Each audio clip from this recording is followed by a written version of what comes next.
The Late Show was supposed to deliver its usual dose of comedy and political jabs, but what unfolded instead was a primetime showdown that left viewers stunned and the host visibly rattled. When Pam Bondi, the former Attorney General, sat across from Stephen Colbert, few expected the conversation to spiral into one of the most heated and unexpectedly one-sided interviews in late-night history. It all began with the usual flair: Colbert's trademark smirk, the crowd's expectant applause, and an introduction laced with sarcasm. "Please welcome someone who never dodges a headline," Colbert quipped. "Pam Bondi!" Laughter rippled through the studio, but Bondi's entrance was anything but comedic. Calm, poised, and dressed for a fight, she shook Colbert's hand and sat down like a woman who came not to chat but to challenge. Within minutes, the temperature in the room dropped. Colbert tried to corner Bondi on her support for the Trump administration's immigration stance, pulling quotes from years prior in a classic gotcha setup. But Bondi wasn't rattled.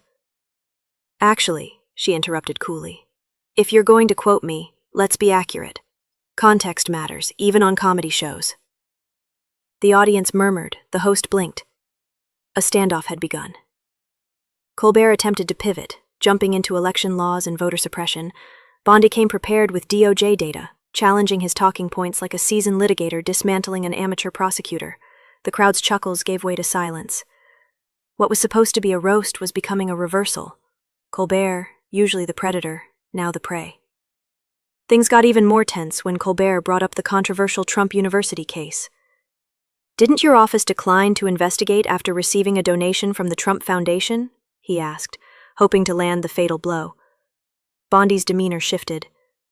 "I was wondering when you'd drag that old ghost out," she said, voice sharpened with fire. "That timeline's been disproven more times than I can count. Either your staff didn't brief you or you came here hoping I wouldn't." Boom. Colbert, clearly caught off guard, tried to regroup with one of his trademark one-liners, but the laughter didn't come. Even the audience sensed the shift. Bondi wasn't just holding her own, she was flipping the entire power dynamic of the show.